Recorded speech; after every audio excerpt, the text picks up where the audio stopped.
This is 5 on your side at 5. Focused on you. We begin at 5 with breaking news out of Effingham County, Illinois. Right now, a portion of U.S. Highway 40 is still closed after an overnight truck crash outside of the town of Teutopolis. It involved multiple vehicles and deaths. Thank you for being here. I'm Brent Solomon.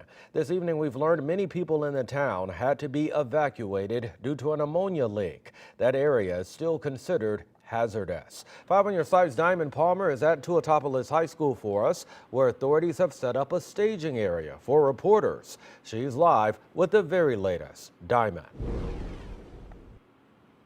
Well, good evening, Brent. So far, officials tell us that 5 people have been killed from this semi-truck accident. And we know that state, local, and federal agencies are all staged here to help out with this ammonia leak here in Effingham County.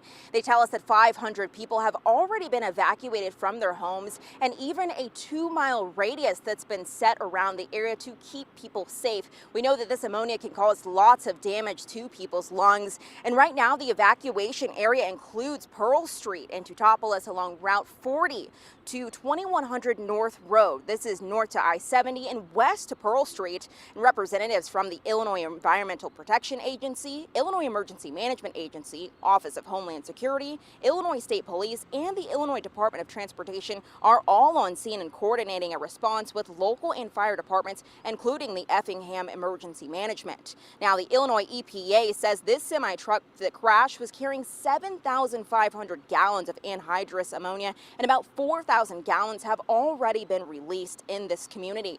Crews here tell us this leak has been partially patched, but there is still so much more work to do.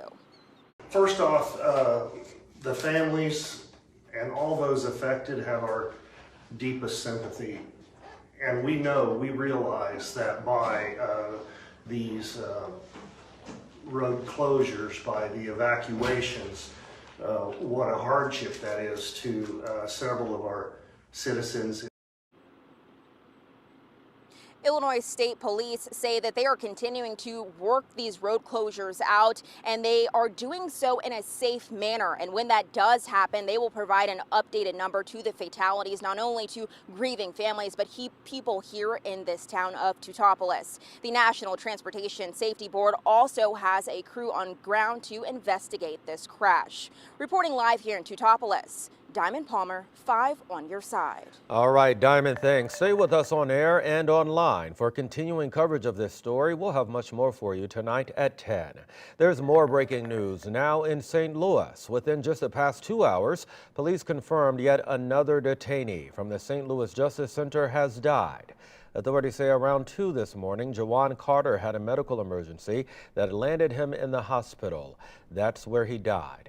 We don't know what led to his death.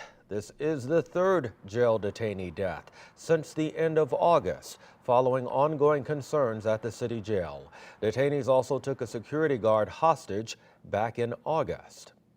Right now, an inmate from the Phelps County Jail is on the run. Jonathan Schmidt Odell escaped with another inmate last night. The second escapee has already turned himself in, but Odell has not been found. He was in custody for serious allegations, including conspiracy to shoot immigrants and U.S. officers at the Mexico border. Police say call 911 if you see him. Schmidt Odell is considered to be extremely dangerous. Right now, a man is in the hospital after a police officer shot him in South City. Police were called to Shenandoah Avenue around 9:40 this morning. They say the man was threatening his relatives with a gun. Lieutenant Zarek with SLMPD says the suspect was suffering from a mental crisis. The subject exited the house, was extremely agitated. One officer attempted to bring the situation to an end by tasing the subject, which was unsuccessful. He eventually did pull a weapon and shot at the officers. One officer returned fire, striking the subject twice. That suspect is in critical condition and is being treated at the hospital. We'll continue to follow this story on air and online. Well, there's a brand new memorial at the Dred Scott gravesite in St. Louis. The monument was built to be more of a fitting remembrance of the man who helped change history. 5 on your side's Mercedes McKay has more for us from the Calvary Cemetery. We are here to give tribute to the life, legacy, and victories of a man who could have, like so many others of notable calling and character, been lost to us and to history. A 9-foot monument etched with scripture, Bible verses, and a picture of the man who changed our country now sits where a 2-foot-tall headstone once was. It has evolved from a simple grave marker, something often withheld from the graves of the enslaved, to a place for commemoration and contemplation. For 66 years, that's all Dred Scott had in this St. Louis cemetery, a modest gravesite. Slavery was a stain on this country that affected everyone, no matter race, creed, or color. His descendants believed that wasn't enough for a man whose name is synonymous with the Supreme Court decision that denied his bid for freedom in 1857. Our ancestors lived the American nightmare so that we can live the American dream. The Dred Scott Heritage Foundation says the former slave's grave is among the top 3 most visited sites at the Calvary Cemetery. They believe this new memorial will allow people to truly reflect on Scott's legacy in American history. We celebrate the life of a man who willingly placed himself in harm's way. A man who paved the way for change.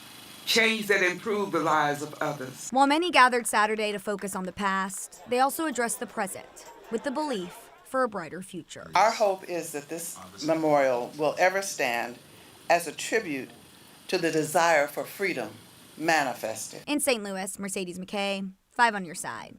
And that dedication was originally scheduled for the anniversary of Scott's death on September 17th, but it was delayed due to weather.